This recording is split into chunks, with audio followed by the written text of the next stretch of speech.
नमस्कार दोस्तों, कैसे हैं आप सब। कैसी चल रही है आप सबकी पढ़ाई। जैसा कि आप सभी जानते हैं, हम लोग पॉलिटी का जो सीरीज़ आगे लेके चल रहे हैं, श्रृंखला जो हम लोगों ने शुरू करी हुई है, उसमें हम लोगों ने पिछले 2-3 जो सेशन किए हुए हैं उसमें हम लोग संविधान के बारे में पढ़ रहे हैं। संविधान की विशेषताएं वगैरह हमने पढ़ लिया। अब आज जो हम लोग पढ़ेंगे संविधान पर जो प्रमुख विचारकों के, देसी और विदेशी विचारकों के जो विचार हैं, हम उसके बारे में पढ़ेंगे, उनकी टिप्पणियों के बारे में पढ़ेंगे, और साथ ही साथ इन विचारकों ने हमारी प्रस्तावना पे क्या कहा है, प्रस्तावना के बारे में क्या कहा है, इसके बारे में भी पढ़ेंगे। ठीक, तो चलिए शुरू करते हैं। अगर हम पहले विचारक की बात करें तो पहले जो विचारक हमारे हैं ग्रेनविल ऑस्टिन। कौन? Granville Austin. तो इन्होंने क्या कहा है? इन्होंने कहा कॉन्स्टिट्यूएंट असेंबली, सीए का मतलब है संविधान सभा, कॉन्स्टिट्यूएंट असेंबली, कहा है कि संविधान सभा ही कांग्रेस थी और कांग्रेस ही भारत था। अब कोई भी स्टेटमेंट हमें ऐसे नहीं आसानी से याद नहीं होता है, स्टेटमेंट याद करने का तरीका होता है। अब तरीका क्या? देखिए, जो संविधान सभा थी उस समय हम लोगों ने पिछले सेशन में देखा था कि कांग्रेस के सदस्यों का बहुमत था। ठीक है, तो उसी को संदर्भ में लेते हुए कहा कि संविधान सभा कांग्रेस थी और कांग्रेस ही भारत था, क्योंकि भारत तमाम ब्रिटिश क्षेत्रों से इलेक्शंस हुए थे तो वो भारत का ही प्रतिनिधित्व कर रहे थे। तो उन क्षेत्रों से भी जो इलेक्शंस हुए थे वहां से भी कांग्रेस के प्रतिनिधियों को चुना गया था, और ये जो कांग्रेस के चुने हुए प्रतिनिधि थे कॉन्स्टिट्यूएंट असेंबली में इनकी बहुमत थी, इनकी संख्या बहुत अधिक थी। इसलिए ग्रेनविल ऑस्टिन महोदय कहते हैं कि संविधान सभा ही कांग्रेस था, संविधान सभा कांग्रेस था और कांग्रेस ही भारत था। अब दूसरे स्टेटमेंट पे आते हैं कि कॉन्स्टिट्यूएंट असेंबली एक दलीय निकाय था। क्या? कॉन्स्टिट्यूएंट असेंबली एक दलीय निकाय थी, संविधान सभा एक दलीय निकाय थी। अब इसे हम कैसे समझेंगे? एक दलीय निकाय, लगभग इनकी संख्या बहुत अधिक थी। ठीक है, 25% से भी कम, 25% से भी कम सीटों पे जो कि मुस्लिम लीग के लिए जो दिया गया था, वहां पे मुस्लिमों के लिए उसमें 25% से भी कम सीट कौन पाता है? मुस्लिम लीग पाती है। ठीक है, तो इस तरीके से कांग्रेस पूरे देश में भी इनकी बहुमत की स्थिति थी, और मुस्लिम लीग जो मुस्लिमों के लिए जो सीट दिया हुआ था उसमें भी 25% से कम सीटों पर विजित होती है। तो इसलिए संविधान सभा में लगभग कांग्रेस के सदस्यों का जो है बहुमत था, और भी जो देसी रियासतों वगैरह से भी सदस्य थे उनका भी झुकाव कांग्रेस की ओर था। तो इसीलिए यहाँ पे ग्रेनविल ऑस्टिन कहते हैं कि कॉन्स्टिट्यूएंट असेंबली एक दलीय निकाय थी। इस पहले वाले पॉइंट से ये दूसरा वाला पॉइंट क्या करिए, कनेक्ट करिए, आराम से समझ में आ जाएगा। ठीक है, ये तीसरी टिप्पणी कहते हैं कि भारतीय संघवाद सहकारी संघवाद है। क्या है? भारतीय संघवाद सहकारी संघवाद है। नरेंद्र मोदी जी कई बार संघवाद, फेडरलिज्म की बात कर चुके हैं, संघवाद की बात कर चुके हैं। ठीक है, तो यह भी आसानी से आपको याद आ जाएगा कि जो भारतीय संविधान की जो प्रवृत्ति है या जो प्रकृति है सहकारी प्रकृति की है। ठीक है, सहकारी प्रकृति की है, तो इसीलिए जो भारतीय संघवाद है वह सहकारी संघवाद है। ठीक है, यहां पे केंद्र के साथ साथ राज्यों के लिए भी कुछ निश्चित तौर पे अधिकार प्रदान किए गए हैं। केंद्र पूर्णतया बिल्कुल स्वेच्छाचारी नहीं हो सकता, वह राज्यों की शक्ति का अतिक्रमण नहीं कर सकता। क्यों? क्योंकि संविधान ने राज्यों के अधिकार निश्चित रूप से सुरक्षित किए हुए हैं। चलिए जी, ग्रेनविल ऑस्टिन महोदय का जो चौथा महत्वपूर्ण स्टेटमेंट है वो कहते हैं डीपीएसपी। डीपीएसपी क्या है? राज्य की आत्मा है। डीपीएसपी क्या है? राज्य की आत्मा है। अभी आप जब आगे हम लोग पढ़ेंगे इसी सेशन में, अगले स्लाइड्स में, तो कई बार आप देखेंगे कि संविधान की जो आत्मा बोला गया है वह हमारी प्रस्तावना को बोला गया है, लेकिन जब अगर राज्य की आत्मा के संदर्भ में प्रश्न आए तो आपको देखना है कि किसने बोला है? जी ऑस्टिन ने बोला है। किसने बोला है? ग्रेनविल ऑस्टिन ने बोला है डीपीएसपी। ठीक है, राज्य की आत्मा। कहां है डीपीएसपी? संविधान के भाग 4 में है। कहां है? संविधान के भाग 4 में है, आर्टिकल 36 से लेकर आर्टिकल 51 तक। और भाग 4 के लिए राज्य की जो परिभाषा दी हुई है वह आर्टिकल 36 में दी हुई है। ठीक है, चलिए अगर हम अगला स्टेटमेंट ग्रेनविल ऑस्टिन महोदय का देखें तो संविधान क्या है? भारतीय संविधान क्या है? एक सामाजिक दस्तावेज है। ग्रेनविल ऑस्टिन भारतीय संविधान को एक सामाजिक दस्तावेज कहते हैं। क्यों कहते हैं ऐसा? हम सभी जानते हैं क्योंकि जब हमारा संविधान बना था तो लगभग 60 देशों के संविधानों से जो अच्छी चीजें थी उनको ग्रहण किया गया था, और वो पूर्ण रूपेण ग्रहण नहीं कर दिया गया था, वो पूर्णतया उसी रूप में ग्रहण नहीं कर लिया गया था, वो ग्रहण किया गया था और उनको भारतीय परिस्थितियों के अनुरूप, जो हमारा ऐतिहासिक काल से लेकर अब तक जैसी भारतीय परिस्थितियां हैं उनके अनुरूप उनमें परिवर्तन किया गया था। तो जो वो ग्रहण किए गए कह सकते हैं कि जो ग्रहण किए गए विचार थे विदेशों से, उनको भी भारतीय परिस्थितियों के अनुरूप परिवर्तित किया गया, ढाला गया। तो इसीलिए ग्रेनविल ऑस्टिन कहते हैं कि भारतीय संविधान एक सामाजिक दस्तावेज है। क्या है? सामाजिक दस्तावेज है। अच्छा, ये जो हम लोग टॉपिक महत्वपूर्ण देख रहे हैं कि संविधान या प्रस्तावना पर महत्वपूर्ण टिप्पणियां, हर एग्जाम में कोई ना कोई प्रश्न यहां से पूछे जाते हैं। ठीक है, तो जैसा एग्जाम है महत्वपूर्ण लगभग कुछ तो एग्जाम्स ऐसे होते हैं जहां पे 3-3, 4-4 नंबर के एक एक प्रश्न होते हैं। ठीक है, तो जहां पे पॉइंट से भी कैंडिडेट बाहर हो जाते हैं, वहां पे आपके लिए 2 से लेकर 4 प्रश्न 4 अंक बहुत ही महत्वपूर्ण होते हैं। तो इसलिए बिल्कुल ध्यान से चलना है, और इसी क्लास में हमको क्या करना है, याद भी कर लेना है। तमाम बुक्स में भी ये सब टॉपिक्स मिलते हैं, किसने क्या कहा है, लेकिन इकट्ठे एक जगह नहीं मिलते। ठीक है, तो हम उसको इकट्ठे एक जगह ही देखते चले जाएंगे। अब आते हैं आइवर जेनिंग्स महोदय। आइवर जेनिंग्स महोदय क्या कहते हैं? भारतीय संविधान को कहते हैं कि विश्व का सबसे बड़ा और सबसे विस्तृत संविधान है। क्या है? विश्व का सबसे बड़ा और सबसे विस्तृत संविधान है। कहने ये ऐसा क्यों हुआ? क्यों सबसे बड़ा और सबसे विस्तृत हुआ? क्योंकि हमारे संविधान में न केवल राज्य, मतलब राज्य, जब नेशन स्टेट की बात होती है तो हम केंद्र या हम कहते हैं संघ की बात करते हैं, देश। तो न केवल देश की केंद्रीय सरकार से संबंधित इसमें अधिनियम दिए गए हैं, विनियम दिए गए हैं, बल्कि राज्य सरकारों से भी संबंधित विनियम दिए गए, नागरिकता से भी संबंधित विनियम दिए गए, हमारे अधिकारों को भी बताया गया है, राज्य का कर्तव्य क्या होगा वो बताया गया है, व्यक्ति का कर्तव्य क्या होगा वो बताया गया है, प्रक्रिया क्या होगी सरकार बनाने की ये बताया गया है, कौन कौन से संवैधानिक संस्थान होंगे उनके बारे में बताया गया है, उनके पदाधिकारियों को किस तरीके से चयनित किया जाएगा उनके बारे में बताया गया, शपथ कैसे लिया जाएगा, पेंशन कहां से दिया जाएगा, भत्ता कहां से दिया जाएगा।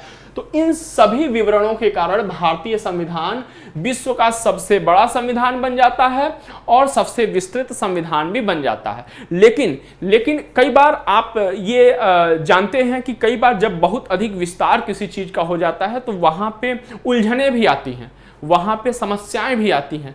तो अगला जो स्टेटमेंट है इसी से हम लोग समझने की कोशिश करेंगे। फिर आइवर जेनिंग्स महोदय का जो दूसरा स्टेटमेंट है, कहते हैं भारतीय संविधान वकीलों का स्वर्ग है। वकीलों का स्वर्ग कहने का तात्पर्य इनका क्या है? हम सभी जानते हैं कि जब संविधान सभा कॉन्स्टिट्यूएंट असेंबली का जब गठन किया गया तो उसके जो अधिकांश सदस्य थे अपने समय के नामी गिरामी वकील थे, अपने समय के नामी गिरामी लॉयर थे। ठीक है, तो जब वो संविधान सभा में आते हैं चुनकर, तो जाहिर सी बात है, आप अपने आसपास भी देखते होंगे, आदमी अपने ज्ञान के स्तर से ही बात करता है। कोई भी काम करेगा, कोई भी बात करेगा, कोई भी सेंटेंस बोलेगा, कोई भी शब्द बोलेगा, तो कई बार लोग कहते हैं ना कि बात करते हुए इंसान को देखकर उसकी शिक्षा पता चल जाती है, उसका तरीका पता चल जाता है, उसकी शैली पता चल जाती है। ठीक है, तो जब देश के तमाम बड़े बड़े वकील एक ही जगह पे इकट्ठे होंगे तो जाहिर सी बात है वकीलों की एक अलग कानूनी भाषा होती है। वो उस कानूनी भाषा के प्रति क्या होते हैं, बहुत ही सहज हो गए होते हैं। इसलिए भारतीय संविधान सामान्य तौर पे अगर मूल संविधान पढ़ा जाए ना तो वो आसानी से नहीं समझ में आती है। इसीलिए तमाम उसको समझने के लिए तमाम बुक्स वगैरह लिखे जाते हैं। आप जो बुक्स पढ़ते हैं वो असल में वो मूल संविधान को समझाने के लिए लिखा गया होता है। ठीक है, तो इसीलिए चूंकि ये इनको कानूनी भाषा की अधिक जानकारी थी और तमाम जो है कि नियम कानून भी बनाए गए, तमाम घटकों से संबंधित नियम कानून बनाए गए, इसलिए बड़ा भी हो गया, विस्तृत भी हो गया और इसमें क्लिष्टता आ गई, इनके भाषा वगैरह का क्लिष्टता आ गई। और उस भाषा को आसानी से केवल कौन समझ सकते हैं, बहुत ही सहजता के साथ, सामान्य इंसान नहीं समझ सकता, बहुत ही सहजता के साथ संविधान की भाषा को केवल लॉ पढ़ने वाले आसानी से समझ सकते हैं। उनको लॉ पढ़ने वालों को किसी और दूसरे बुक की आवश्यकता नहीं पड़ती। ठीक है, संविधान की भाषा से ही वो सब कुछ समझ लेते हैं। तो इसीलिए कहा गया है कि ये वकीलों का स्वर्ग है। क्या है? वकीलों का स्वर्ग है, जो इतना कानूनी भाषा इसमें है, तो ये वकीलों को एक अलग लाभ प्रदान करती है। वकीलों को पढ़ने में आनंद आता है, आम आदमी इसको आसानी से समझ नहीं सकता। ठीक, तो चलिए, जो तीसरा महत्वपूर्ण स्टेटमेंट है आइवर जेनिंग्स जी का, आवश्यकता से क्या है, आवश्यकता से अधिक कठोर है। कई बार आपसे प्रश्न पूछा जाता है मेंस की परीक्षा में या ऐसे भी कि भारतीय संविधान नम्यता और अनम्यता के मध्य एक उचित संतुलन निर्धारित करता है, उचित संतुलन प्रदर्शित करता है। ठीक है, तो जब नम्य मतलब क्या हुआ, आसान नरम, और अनम्य मतलब क्या हुआ, कठोर। तो कई बार अगर आपसे पूछे कि आवश्यकता से अधिक अनम्य संविधान भारतीय संविधान को किसने कहा है, तो आइवर जेनिंग्स महोदय ने कहा है। क्यों कहा है कि आवश्यकता से अधिक कठोर है? देखिए, संविधान संशोधन के बारे में हम सभी जानते हैं, कई प्रक्रियाएं होती हैं, भारत में भी कई प्रक्रियाओं को अपनाया गया है। कुछ संविधान के कुछ हिस्से ऐसे होते हैं जिनको साधारण बहुमत से संशोधित किया जा सकता है, कुछ हिस्सों को विशेष बहुमत से संशोधित किया जा सकता है, कुछ हिस्सों को विशेष बहुमत और आधे राज्यों से अधिक सहमति से भी क्या किया, संशोधित किया जाता है। ठीक है, तो इसी संदर्भ में संविधान के कुछ भाग, अब संविधान संशोधन जब हम लोग पढ़ेंगे तो इसके बारे में विस्तार से बात करेंगे कि संशोधन करने की प्रक्रिया क्या होती है। ठीक है, तो इसी वजह से संविधान के कुछ हिस्से अधिक कठोर हो जाते हैं, अधिक कठोर हो जाते हैं, उनमें परिवर्तन करना बहुत आसान नहीं होता है, जबकि कुछ हिस्सों में बहुत ही आसानी से साधारण बहुमत से परिवर्तन किया जा सकता है। इसीलिए उन्हीं हिस्सों को देखते हुए आइवर जेनिंग्स महोदय कहते हैं कि भारतीय संविधान आवश्यकता से अधिक कठोर है। ठीक, चलिए, अगला जो स्टेटमेंट है ये कहते हैं केंद्रीयकरण की सशक्त प्रवृत्ति वाला संघ है। संघ मतलब बहुत ही आसान भाषा में आप समझिए कि आप हैं, ठीक है, आप मान लीजिए हो गए, आपके पिताजी आपके घर के जो मुखिया हैं वो मान लीजिए संविधान है, आप हो गए केंद्र, और आपके छोटे भाई, आपके बहन या आपके फैमिली में कोई और हो गए, कौन, वो राज्य हो गए। तो संविधान का ये कार्य है कि केंद्र और राज्य को जो महत्वपूर्ण भूमिकाएं सौंपी गई हैं संविधान के द्वारा, वो उन भूमिकाओं को कोई दूसरा अतिक्रमण न करे। ठीक है, दोनों का अस्तित्व बना रहे, इसी को कहते हैं सामान्य भाषा में, आसान भाषा में संघ।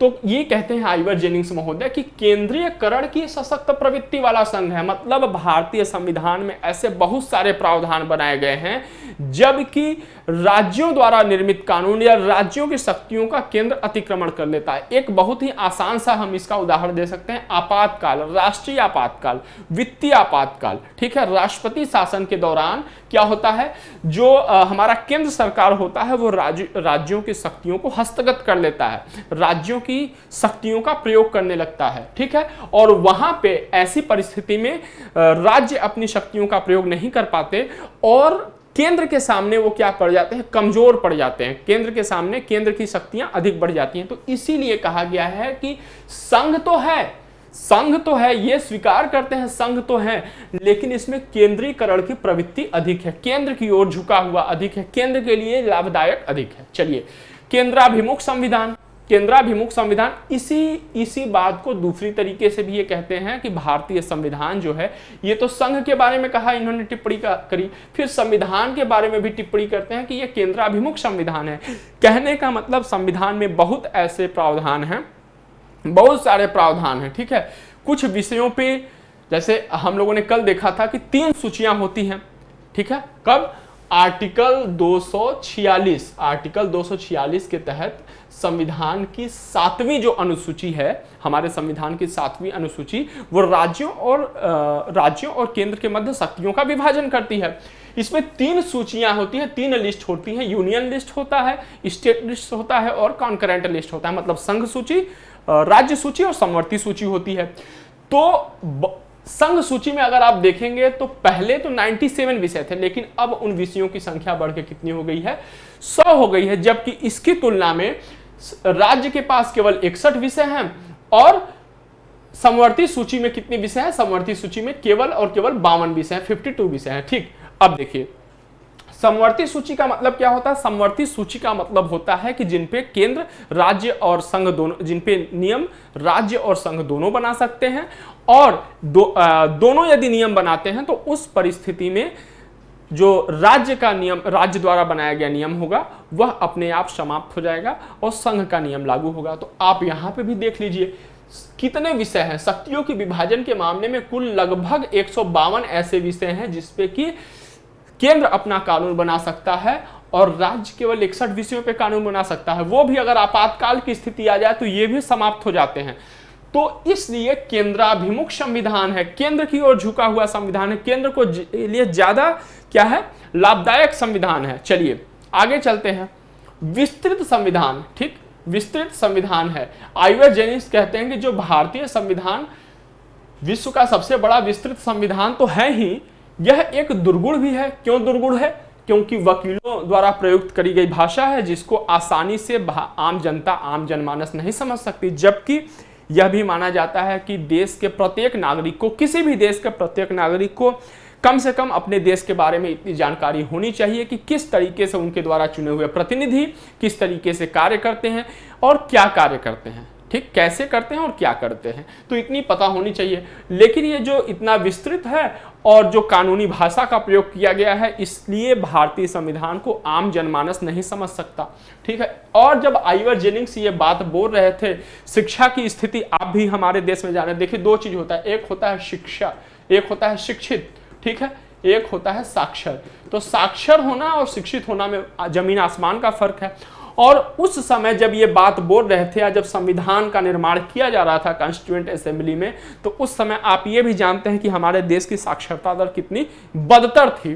तो उस स्थिति में इन्होंने कहा कि जब आम लोग समझ ही नहीं सकते, जबकि संविधान में क्या कहा गया है, संविधान की प्रस्तावना में शुरुआत में ही कहा गया है कि हम भारत के लोग भारत को एक संपूर्ण प्रभुत्व संपन्न समाजवादी पंथ निरपेक्ष लोकतंत्रात्मक गणराज्य बनाने के लिए तमाम बातें कही गई हैं। और उसके बाद कहा गया अंगीकृत, अधिनियमित और आत्मार्पित करते हैं। मतलब जो यह भी कहा जाता है कि संविधान की शक्ति का स्रोत क्या है, भारत की जनता है, ठीक है। लेकिन उस समय भारत की साक्षरता इतनी अधिक नहीं थी कि लोग उनके बिहाफ पे जो चुने हुए लोग हैं वो संविधान में क्या लिख रहे हैं वो आसानी से समझ सके। इसीलिए आइवर जेनिंग्स कहते हैं कि जो भारत का विस्तृत संविधान है वह इसका दुर्गुण है। अगर ये छोटा होता तो कुछ लोग हिम्मत भी कर सकते थे, ठीक है, लेकिन इतना बड़ा है कि उस समय भी हिम्मत नहीं कर पाया। और साक्षरता दर भारत की आपको पता है कि उस समय कितनी बदतर थी, ठीक। तो चलिए, इसलिए कहा है विस्तृत संविधान क्या है, दुर्गुण है, एक दुर्गुण है। चलिए आगे चलते हैं अगले विद्वान पे। केसी वेयर महोदय आते हैं। केसी वेयर महोदय आते हैं और ये कहते हैं कि जो इंडियन कॉन्स्टिट्यूशन है, भारतीय संविधान है, यह कठोर और नम्य या अनम्य और नम्य, अगर दोनों चीज आए तो आप उससे घबराएंगे नहीं, ठीक है। कठोर और नम्य के मध्य क्या है, अच्छा संतुलन है। मैंने आपको बताया था कि इसके पहले हम लोगों ने देखा था कि वो कठोर है और यह जो है कि भारतीय संविधान कठोर है, अनम्य है। लेकिन केसी वेयर कहते हैं कि यह नम्य और अनम्य के मध्य क्या है, एक बहुत ही अच्छा संतुलन है। मतलब कुछ प्रावधानों को आसानी से बदला जा सकता है, साधारण बहुमत के द्वारा बदला जा सकता है, जब और कुछ प्रावधानों को विशेष बहुमत के द्वारा भी बदला जा सकता है। इसलिए बहुत ही अच्छा संविधान है। आसानी से न तो कोई इसे परिवर्तित कर सकता है, न ही इसे इसमें अपने हिसाब से परिवर्तन कर सकता है। मतलब कई बार सत्ताधारी दल ऐसा काम करते हैं जो इसके महत्वपूर्ण पक्ष है, जो कि देश की पूरी व्यवस्था को परिवर्तित कर सकते हैं। संविधान में एक परिवर्तन, ठीक है, देश में बहुत बड़ा परिवर्तन ला सकती है। तो ऐसे जो बिंदु हैं, ऐसे जो टॉपिक हैं, ऐसे जो विषय हैं जिनमें कि परिवर्तन एक देश के बड़े हिस्से को प्रभावित करे, उनको संशोधित करने के लिए विशेष बहुमत की आवश्यकता होती है। जबकि ऐसे बहुमत जो सामान्य हित से संबंधित होते हैं और सभी से संबंधित होते हैं, उनको संशोधित करने के लिए सिंपल मेजॉरिटी की आवश्यकता होती है, सामान्य बहुमत की आवश्यकता होती है, ठीक है। तो इसीलिए कहा कि कोई स्वेच्छाचारी नहीं हो सकता कि अपने हिसाब से वो संविधान में परिवर्तन कर दे, अपने लाभ के लिए परिवर्तन कर दे, ठीक है। तो केसी वेयर कहते हैं कि नम्य और अनम्य के मध्य भारतीय संविधान अच्छा संतुलन है। इस तरीके से हम इसे समझ सकते हैं। अर्धसंघीय संविधान है। क्या है? अर्धसंघीय संविधान है। न तो यह पूर्णतः संघ है, न ही इसकी जो प्रवृत्ति है यह पूर्णतः संघ की नहीं है, ठीक है। यह एक परिसंघीय कल्प है, इसलिए इसे कहा कि यह एक अर्धसंघीय संविधान है। क्या है? अर्धसंघीय संविधान है या परिसंघीय कल्प है। ठीक, अच्छा, ये भी कहते हैं कि केसी वीर महोदय भी कहते हैं कि एकात्मकता की भावना में संघ है। मतलब ठीक है, संघ तो है और पूर्णतः भी यह संघ नहीं है, अर्धसंघ है, इसकी स्थिति है और परिसंघीय कल्प जैसी स्थिति है।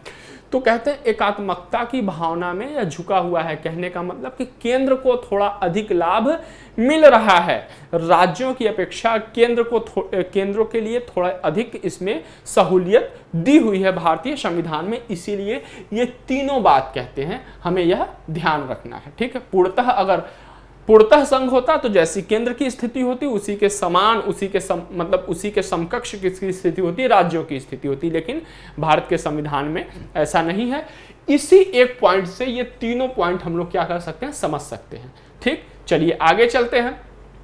अगले जो महत्वपूर्ण है वो है डॉक्टर भीमराव अंबेडकर महोदय, हमारे संविधान सभा की जो प्रारूप समिति थी उसके अध्यक्ष, और इनको हमारे संविधान का जनक भी माना जाता है। चलिए यहाँ पे डीपीएसपी होगा, डीपीएसडी हो गया गलती से। चलिए, भारतीय संविधान संघात्मकता के तंग ढांचे में नहीं ढाला गया है। क्या कहते हैं कि भारतीय संविधान संघात्मकता के तंग ढांचे में नहीं डाला गया है। बिल्कुल आसान है, ताना बाना इसका इतना मुश्किल नहीं है कि लोग इसे समझ न सके। ठीक है, चलिए, डीपीएसपी का उद्देश्य क्या है, आर्थिक प्रजातंत्र की स्थापना करना।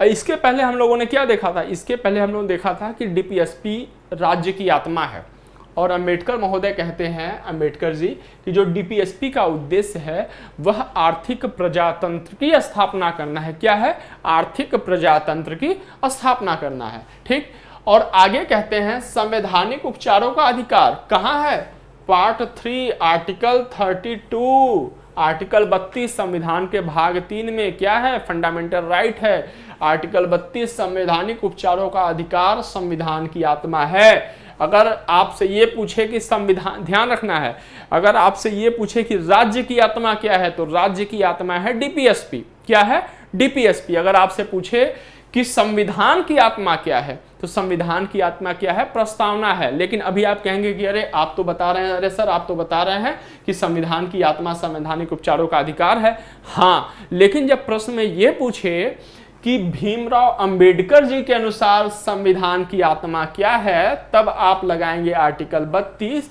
या संवैधानिक उपचारों का अधिकार। ठीक, और उसके साथ साथ अंबेडकर जी भी कहते हैं कि संविधान क्या है, परिसंघीय है। क्या है, परिसंघीय है, पूर्णतः संघ नहीं है, परिसंघीय है। ठीक, चलिए आगे चलते हैं।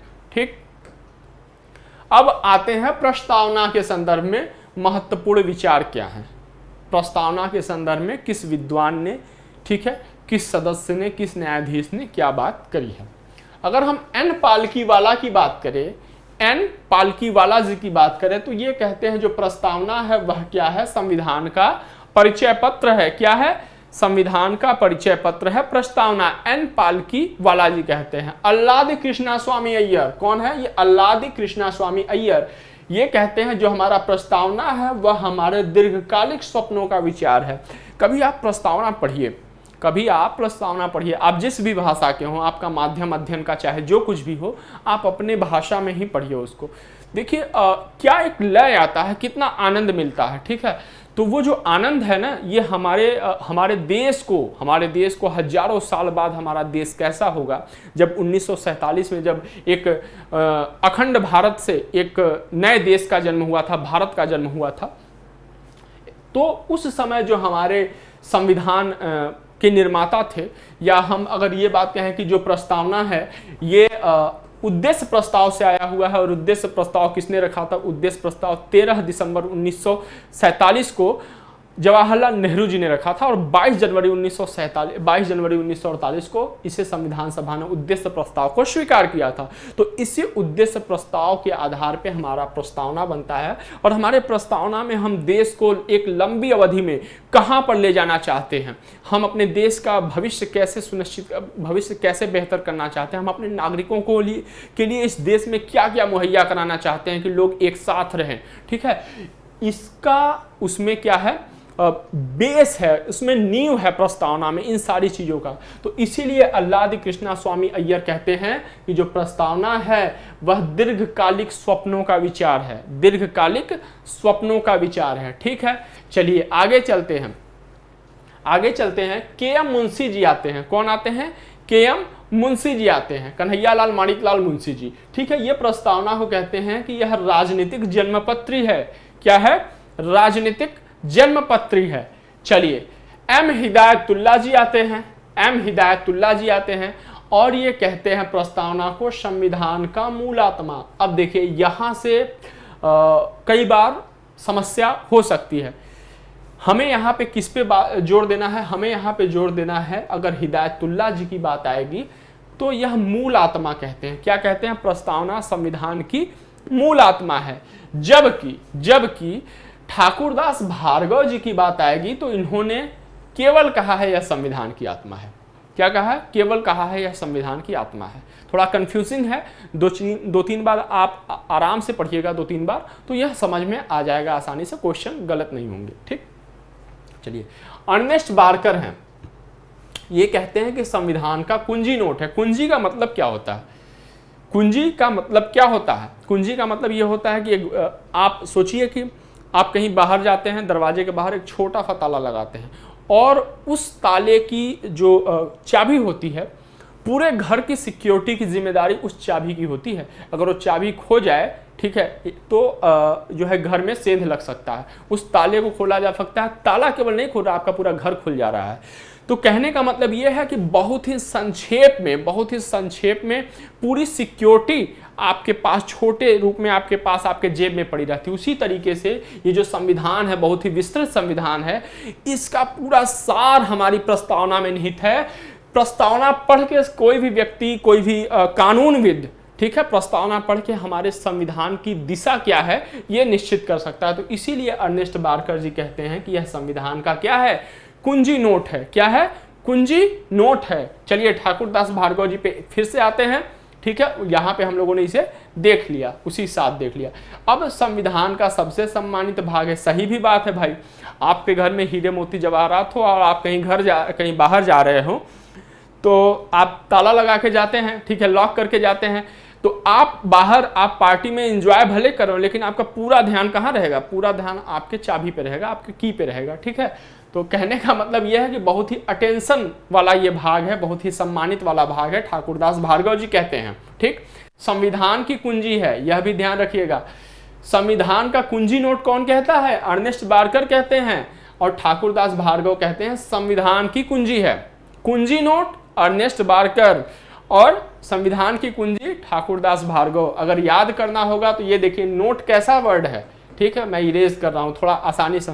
नोट है जो है यह इंग्लिश शब्द है। ठीक है, और इसका जो होता है वो शायद आख्यायिका होता है, कुछ इस तरीके का होता है हिंदी। ठीक है, अब अर्नेस्ट बार्कर भी इंग्लिश विद्वान है तो आसानी से समझ सकते हैं। Note English, Ernest Barker English. ठीक, समझने के लिए बस मैं को रिलेट करने के लिए बता रहा हूँ। ठीक है, और ठाकुरदास भार्गव, ठीक, केवल कुंजी कहते हैं। और ठाकुरदास भार्गव जी एक और कहते हैं संविधान का आभूषण है। बिल्कुल आभूषण है, क्योंकि पूरा सार खुला हुआ है। पूरा सार जो है संविधान का प्रस्तावना में है, तो इसलिए क्या है? संविधान का आभूषण भी है प्रस्तावना। ठीक, चलिए आगे चलते हैं। लॉर्ड विस्काउंट क्या कहते हैं? अब कंस्टिट्यूएंट असेंबली के बारे में हम लोग बात करेंगे। देखिए क्या है ना, कई बार हम लोगों ने इस तरीके से लिया है कि पहले एक ही विद्वान तमाम विषय के बारे में, तमाम जो है बिंदुओं पे क्या कहते हैं, इनको कवर कर लिया जाए एक ही साथ। फिर प्रस्तावना के बारे में किन्होंने क्या कहा है उसको एक जगह कवर कर लिया जाए। फिर जो छिटपुट थे, ठीक है, ये एक से अधिक स्टेटमेंट इन्होंने नहीं कहे हैं। ठीक है, तो इसमें क्या होंगे, कुछ लोगों ने कंस्टिट्यूएंट असेंबली के बारे में भी कहा है, कुछ लोगों ने प्रारूप समिति के बारे में कहा है, कुछ लोगों ने प्रस्तावना के बारे में कहा है, कुछ लोगों ने हमारे फेडरलिज्म के बारे में कहा है। तो इनका स्टेटमेंट कम था, इसलिए इनको अलग रख लिया गया। ठीक, चलिए, लॉर्ड विस्काउंट कहते हैं कंस्टिट्यूएंट असेंबली हिंदुओं का निकाय था। क्या था? कंस्टिट्यूएंट असेंबली हिंदुओं का निकाय था। हम लोग जब सेशन ले रहे थे, इसके बारे में हम लोग पढ़ रहे थे, तो हम लोगों ने देखा था कि मुस्लिम लीग ने मांग किया। ऐसा नहीं है कि भारत के सभी मुस्लिमों का प्रतिनिधित्व तो मुस्लिम लीग करती थी। ठीक, तो ऐसा नहीं, जब मुस्लिम लीग ने संविधान के अलग संविधान सभा की मांग करी, अगले अलग जो है कि देश की मांग करी, तो मुस्लिम लीग ऐसा दिखाना चाहती थी कि हम जो है भारत के जितने भी तमाम मुस्लिम्स हैं उनका प्रतिनिधित्व करते थे, ठीक करते हैं। लेकिन ऐसा नहीं था। जब इलेक्शंस हुए तो मुस्लिम लीग को मुंह की खानी पड़ी। तो इसलिए यहाँ पे क्या हुआ कि ऐसा नहीं था कि हिंदुओं की संख्या बहुत अधिक थी, लेकिन हिंदुओं की संख्या, चूंकि उस समय आप समझ सकते हैं जो हमारी जनसांख्यिकी थी उसमें हिंदू पूरे हमारे आबादी में हिंदुओं की संख्या अधिक थी, तो इसलिए जाहिर तौर पे संविधान सभा में भी तुलनात्मक रूप से हिंदुओं की संख्या मुस्लिमों से अधिक रही होगी। तो इसीलिए लॉर्ड विस्काउंट ने क्या कहा, हमारे एकता को, हमारे देश प्रेम को, हमारे भाईचारे को तोड़ने के लिए कहा कि जो कॉन्स्टिट्यूएंट असेंबली है वह हिंदुओं का निकाय है। क्या है? हिंदुओं का निकाय है, ताकि इससे क्या भड़के मुस्लिमों में जो है कि एक नफरत का भाव पैदा हो। इसलिए लॉर्ड विस्काउंट ने कहा कि जो कॉन्स्टिट्यूएंट असेंबली है वह हिंदुओं का निकाय है। ठीक। विंस्टन चर्चिल क्या कहते हैं? विंस्टन चर्चिल कहते हैं जो कॉन्स्टिट्यूएंट असेंबली है केवल एक बड़े समुदाय हिंदू का प्रतिनिधित्व करती है। यह भी लगभग सेम बात कह रहे हैं। ठीक है, तो इन्हें आसानी से समझ सकते हैं हम लोग। निराजुद्दीन अहमद महोदय थे, निराजुद्दीन अहमद महोदय, इन्होंने प्रारूप समिति को क्या कहा? अपवहन समिति कहा। अपवहन समिति कहा। क्यों कहा? क्योंकि जो प्रारूप समिति ने एक लंबी अवधि में तमाम, कह सकते हैं कि लगभग 60 से अधिक देशों के आधार पर भारत के संविधान का निर्माण किया। तो उस समय देश में तमाम देश कई परिस्थितियों से गुजर रहा था। देश का विभाजन भी होना सुनिश्चित हो गया था, और देश में उस समय ऐसी स्थिति नहीं थी कि सबको खाद्यान्न उपलब्ध कराया जा सके। भूखमरी की स्थिति थी, दंगे वगैरह सब कुछ हो रहे थे देश में। ठीक है, सांप्रदायिक हिंसाएं हो रही थी। तो उस समय चूंकि संविधान बनाने पे बहुत अधिक धन खर्च हो रहा था उस समय की तुलना में। ठीक है, उस समय की तुलना में, तो इसलिए निराजुद्दीन अहमद कहते हैं कि जो प्रारूप समिति है ना, यह अपवहन समिति है। क्या है? अपवहन समिति है। अब डीडी बसु हमारे समय के जिन्हें हम लोग बहुत कहते हैं, जिनका किताब हम लोग पढ़ते हैं। ठीक है, हमारे समय का मतलब यही है कि जिनकी पुस्तकें हम लोग पढ़ते हैं। संविधान न शुद्धतः परिसंघीय है और न ही शुद्धतः ऐकिक। ये भी बात हम लोग देख चुके हैं। न तो यह पूर्ण रूपेण संघ का प्रतिनिधित्व करता है, न ही यह पूर्ण रूपेण परिसंघ का प्रतिनिधित्व करता है हमारा भारतीय संविधान। तो इसीलिए डीडी बसु कहते हैं कि भारतीय संविधान न तो परिसंघीय है और न ही शुद्धतः ऐकिक है। चलिए आगे देखते हैं। सुभाष कश्यप महोदय, इनसे भी हम सभी लोग परिचित हैं। सुभाष कश्यप महोदय क्या कहते हैं कि संविधान शरीर है तो प्रस्तावना आत्मा है। संविधान शरीर है तो प्रस्तावना आत्मा है। अगर दूसरी बात कहते हैं कि अगर प्रस्तावना नींव है या आधारशिला है तो संविधान उस पर खड़ी अट्टालिका है। अब देखिए, एक आप ये सोचिए कि कोई भी व्यक्ति है, कोई भी सजीव हो, उसमें जो दर्शन का जो कॉन्सेप्ट है, आत्मा वगैरह का जो कॉन्सेप्ट है, हम लोग उसमें नहीं जाएंगे। बस हम लोग ये मान लेते हैं कि हाँ, आत्मा नाम की कोई चीज होती है जो कि किसी में भी जीवन के लिए महत्वपूर्ण रूप से उत्तरदायी है। ठीक, तो अब कोई भी सजीव हो, अगर उसमें से उसकी आत्मा निकाल ली जाए तो क्या हो जाता है? वह सजीव निर्जीव में बदल जाता है। ठीक, पहली बात देख लीजिए। दूसरी चीज की प्रस्तावना आधारशिला है और संविधान उस पर खड़ी अट्टालिका। कितनी ऊंचाई होगी बिल्डिंग की, कितना मजबूत होगा, यह किस पे तय होता है? यह तय होता है हमारे नींव पे, मकान की नींव पे, बिल्डिंग के नींव पे। अगर अब यहां से देखा जाए कि अगर प्रस्तावना को निकाल दिया जाए संविधान से, और प्रस्तावना को या तो निकाल दिया जाए, अगर आधारशिला है किसी बिल्डिंग की तो बिल्डिंग से निकाल दिया जाए, नींव को निकाल दिया जाए, तो क्या स्थिति होगी? आत्मा किसी शरीर से निकाल दिया जाए और नींव किसी मकान से निकाल दिया जाए तो वो क्या ढह जाएगा, गिर जाएगा। ठीक है, वह गिर जाएगा। तो इसीलिए कहा कि प्रस्तावना का इतना महत्व है हमारे संविधान में कि इसे आत्मा कहा गया है संविधान को, यदि शरीर माना गया है, और नींव कहा गया है अगर संविधान को मकान माना गया है। आसानी से समझ सकते हैं। कौन कहता है? एस कश्यप कहते हैं, सुभाष कश्यप जी कहते हैं। और इसके पहले भी हम लोग आत्मा वगैरह के बारे में पढ़ चुके हैं। ठीक है, प्रस्तावना की आत्मा के बारे में पढ़ चुके हैं, संविधान की आत्मा के बारे में। जो अगले महत्वपूर्ण हमारे विचारक हैं यह है मॉरिस जोन्स जी, और ये कहते हैं भारतीय जो फेडरलिज्म है, इंडियन फेडरलिज्म क्या है, बार्गेनिंग फेडरलिज्म है, यह उधार का लिया हुआ संघ है। क्या है? उधार का लिया हुआ संघ है, बार्गेनिंग फेडरलिज्म है। ठीक है, तो ये महत्वपूर्ण ऐसे बिंदु थे। हम लोग जो भारतीय संविधान पर जो प्रभाव है, किन देशों से क्या ग्रहण किया गया है, इसके बारे में भी हम लोग पढ़ चुके हैं, इसलिए ये सेशन हम लोग यहीं तक रखेंगे।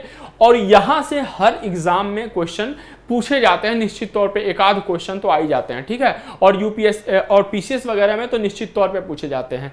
तो मुझे उम्मीद है कि आप लोगों को ये सेशन काफ़ी अच्छा लगा होगा और निश्चित तौर पे आपने इससे कुछ नया सीखा होगा। यदि आपने कुछ सीखा है, अगर आपको पहले से पता है तो निश्चित तौर पे आप रिवाइज कर लेंगे। अगर आपको कुछ नया मिल रहा है तो आप अपने नोट्स में उसे ऐड ऑन कर लीजिएगा। चलिए फिर मिलते हैं अगले सेशन में, तब तक के लिए जय हिंद, जय भारत।